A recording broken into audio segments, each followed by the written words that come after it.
ఏమని చెప్పాడు ఆయన? మత్తయి సువార్త కూడా వచ్చాయి, మత్తయి సువార్త కూడా వచ్చాయి. పట్టుకోవాలంటే వాక్యాన్ని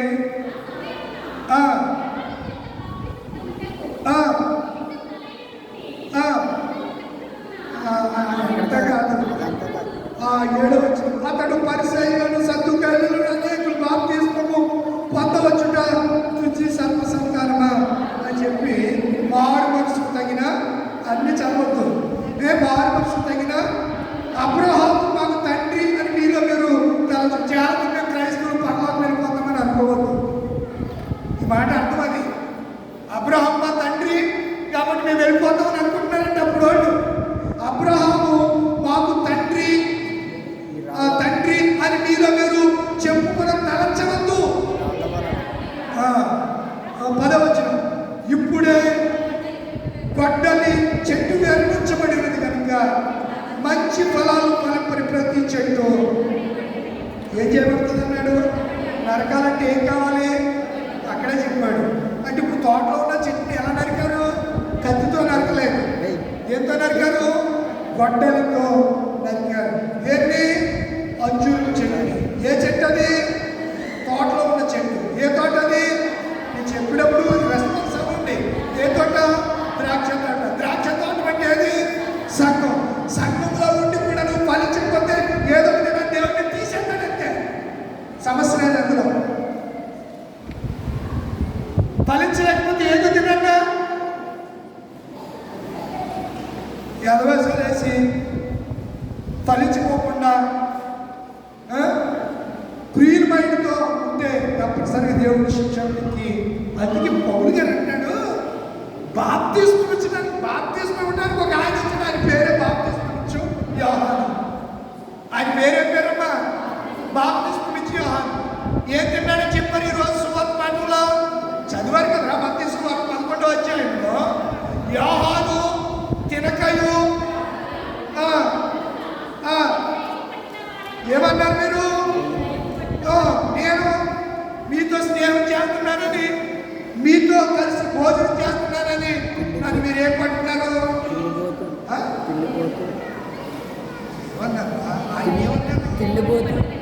ఎవరిని? ఈయన్ని ఏమన్నారు? వేసుకున్నామని తిండిపోతే. మరి అది చదవండి.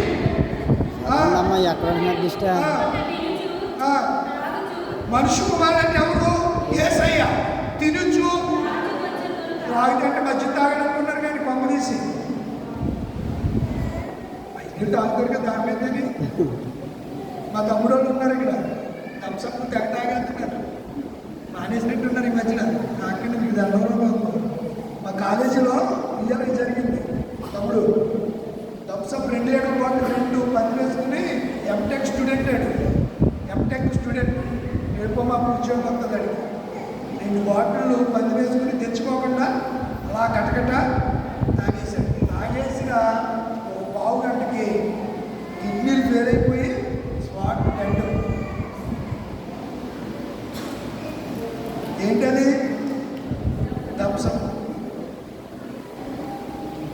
అది అందులోనంట కెమికల్లో అవి కలుపుతున్నాయంట. మరొక ఆయన అన్నాడు, ఇందులో కలుపుతున్నాయి జాగ్రత్త. తాగటానికి దేవుడు నీళ్ళు ఇచ్చాడు. మరీ దానిపైతే మజ్జిగ తాగండి, మరీ దానిపైతే నిమ్మకాయ, కొంచెం ఉప్పు, కొంచెం పంచదార వేసుకొని తాగండి. మద్యపాని తిండిపోతుంది. ఎందుకు చెప్తున్నానంటే నా పిల్లలు ఎవరు కూడా బలహీనులుగా ఉండకూడదు. అది నా ఉద్దేశం. బైబిలా మనం ఎవరు కూడా చేతుల మనము దేన్ని కూడా కొని తెచ్చుకోకూడదు. మనం ఏది కూడా. నా ప్రియమైన దేవుడి పిల్లలారా, కనుక ఇది నన్ను బాప్తిస్మం ఇచ్చడానికి నన్ను పంపలేదు. ఎందుకు పంపాడంట? సిలువను కూర్చున్నటువంటి వార్త చాలా మంది నశించిపోతున్నారు. వారికి తెలియజేసి వారిని ఎలా నింపాలనుకుంటున్నాను? శక్తి కలిగిన వారిగా నేను వారిని నిలబెట్టాలనుకుంటున్నానని చెప్పి పౌలు గారు అంటున్నాడు. అంటూ ఏమన్నాడు తెలుసా? ఈ వార్త నశించుచున్న వారికి, ఎవరికి? ఇప్పుడు ఇందాక నేను చూశాను, 2 చెక్కలు 3 మేకులు అని చాలా దారుణంగా మీరు భయంకరంగా ఏడ్చారు. మీకు తెలియదు కానీ రావట్లేదు కానీ 2 చెక్కలు 3 మేకులు 2 చెక్కలు 3 మేకులు పదండి ఆత్మీయుడు అని చెప్పి ఆ బసిరెడ్డి దాంట్లో విపరీతంగా చూసారా మీరు ఎంత నీచంగా వింటేనే మనసు ఉదయ విధానం అయిపోయింది మాట ఆ భాష వింటే. అయ్యో ప్రభు ఈ సిలువను గురించి వీళ్ళకి నశించిపోయి మనకి ఎలా ఉంటుంది ప్రేరిద్దాను కానీ రక్షించబడుతున్నటువంటి మనకు దేవుని యొక్క శక్తి పవర్, దేవుని యొక్క శక్తి సిలువ ఏదో సామాన్యమైనది కాదండి, సిలువ శక్తి. అందుచేతనే మన ప్రభువారు ఆయన చనిపోయే వరకు సిలువను గురించి, సిలువలో ఆయన ప్రాణం పెట్టే వరకు సిలువకు అంత విలువేమి లేదు. ఎప్పుడైతే ప్రభువారు సిలువలో మరణించారో అప్పుడు ఆ సిలువకు ఏం పెరిగింది? విలువ వచ్చింది. విలువ లేని చెట్టుకి ఏమొచ్చింది? సిలువ చెక్కలు ఎక్కడి నుంచి వస్తాయి? ఏదో చెట్టు నుంచి వస్తాయి, ఏదో ట్రీ నుంచి వస్తాయి. ఆ చెట్టుకు ఏమొచ్చింది? ఇప్పుడు నిన్ను శపించాలని దేవుడు అనుకుంటున్నా ఏ సిలువ అయితే ఏ చెట్టు నుంచి ఏ పొద్దులో నుంచి అయితే వచ్చి ఒక నిలువు కన్నా ఒక అడ్డకరగా తయారు చేయబడిన ఆ సిలువ మీద మన ప్రభువారు చనిపోయారో వెంటనే ఆ సిలువకు ఏం పెరిగిపోయింది? విలువ పెరిగిపోయింది. విలువ పెరిగింది ప్రియులారా. కనుక ఇదేనన్నా దేవుడు మనతో మాట్లాడుతున్నాడు. మనం దేన్ని ఆశ్రయించాలి? సిలువను ఆశ్రయించాలి. సిలువను చూచుకొలది శిల సమానమైన మనసు కరిగి పాడతాం కదా, శరణం పాడుకుంటున్నాం. కల్వరి గిరిజేను అనాస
చక్కగా చూస్తూ ఉంటాం. 11వ అధ్యాయంలో విశ్వాసం అన్నది నిరీక్షించబడు వాటి యొక్క నిజ స్వరూపము అని అంటాడు. చూడండి 2వ 3వ ప్రపంచమును 4 అంకెస్ చూడండి. అక్కడ 4 అంకెస్ కిందే ఉంది గ్రీకులో యుగములు. యుగ యుగాలు మనము ఆరాధన పాడతాం.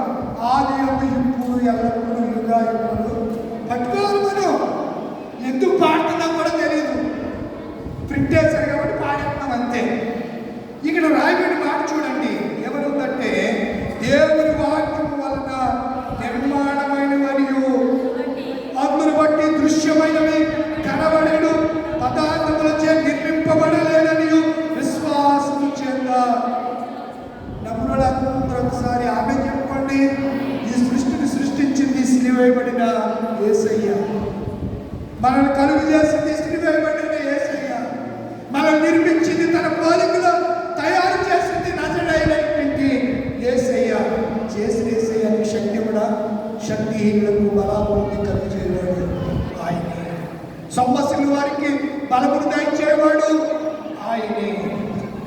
అలాంటి శక్తివంతుడైన యేసయ్య మన కొరకు 2026 సంవత్సరాల క్రితము సిలువ వేయబడ్డాడు. వేచినవాడని ప్రార్థన చేసుకుంటారు. ఇది నా దేవుడు మనతో చాలా సంగతులు మాట్లాడాడు చెప్పడానికి.